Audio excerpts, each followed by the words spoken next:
Welcome back in my garage. I want to explain something first before I show you what I've made. As seen in the previous video, I had a charge cooler lying on the side right here, which was meant to cool the high pressure stage, because that one is just going to stay there. It's low pressure stage, it's good position, I got enough room there. But the problem with the high pressure state is because I'm afraid of hoses to burst, I don't want to use hoses. So if you want to use V-bond connections, it's a stiff aluminium pipe, then you need a pipe to go into the charge cooler and one coming out into the intake manifold, which also means that the charge cooler must be free to move along with the engine as it goes back and forward with accelerating and decelerating. There's not enough room here for it to move, and there was not enough room there to use a bypass valve if I want to go sequential. I'll just show it to you in a minute, but I have to go for the pros and cons first, why I made the decision of the thing I'm going to show you. If I wanted to use supporting brackets from here on the fuel pump support on the rear of the cylinder head to carry the charge cooler that was supposed to be there, that's a lot of load, because it's quite a long stretch, and the charge cooler is filled with fluids and the engine is vibrating. So, and it doesn't make it any easier to work on distribution as well. There were some pros, of course, because there's a bonnet fan coming just about here, so it has very good airflow around it. There's not all the exhaust things are on the rear of the engine, so it doesn't attract a lot of heat, and it's mounted lower than what I'm about to show you now. What I've made, my project so far. This is what it's going to be. Does that fit between the engine and the bonnet or the hood? Or yes, it does. I actually on my car now mounted this and it works really well. What I also did when I mounted it, it was straight here. So now it's a couple of degrees forwards. So because the engine, the bonnet is going like this, it only gives me more clearance. And the way with this going up half an inch, it was already, it does fit under the bonnet. Well, this is a bit strange. Of course, this is not going to stay open like this. I'm always, I like Lehman manifolds. That's where the air comes in here.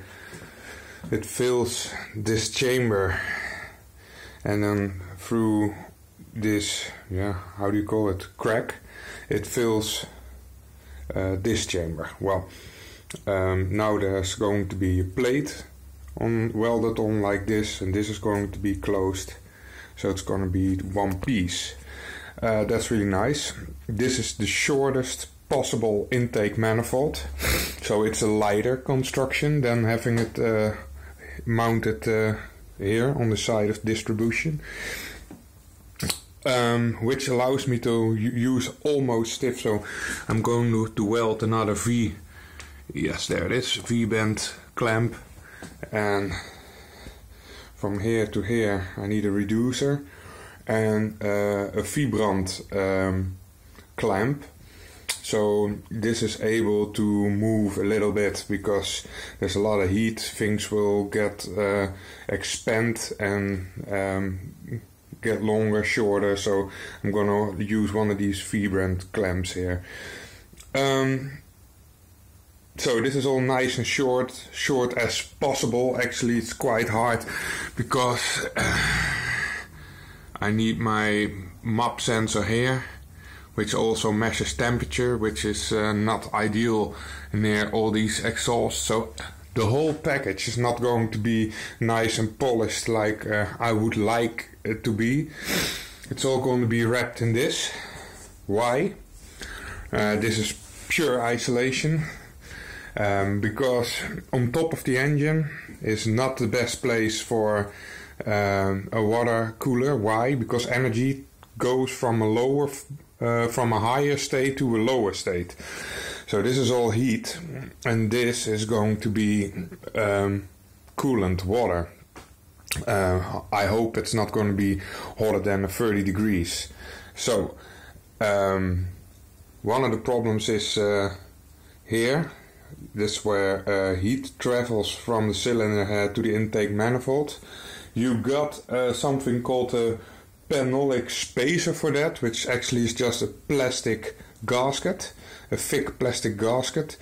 But I don't know if I got space for that, as you can see, because then the intake manifold goes backwards a little bit. Everything's going to be heat wrapped, everything except this thing here, so I need a lot of isolation around the whole thing. But with the intake manifold here, it's of course the lightest possible construction. It has the lowest volume, so you got a very quick boost response. And distribution throughout the core of a water intercooler to the runners down low is excellent. So distribution to this part is already very good, because you feel it like that. What I want to show you also why I did this, because this bypass valve now has all the room to come somewhere between this and this, somewhere here, because now I got all the room here. I can also work on distribution if I want to. It's gonna be harder, of course, to work on this, because I have to replace springs a lot in the beginning when I start driving this car. The water lines are in, the balanced crankshaft is in, the pistons are in, the oil squirters in the pistons. I needed to remove some material from the pistons to make the squirters go into the side of the pistons, because that's different with the crafter pistons in a 4-cylinder engine. The oil squirters were originally on the other side of the crafter. So, but it fits the clearance of the piston rings. It's all being, and I measured how far the pistons come out of the engine for a head gasket. It's going to be 1.6 millimeters, I think, the thickness. So yeah, now I'm working on this, and I make progression. I hope you like it.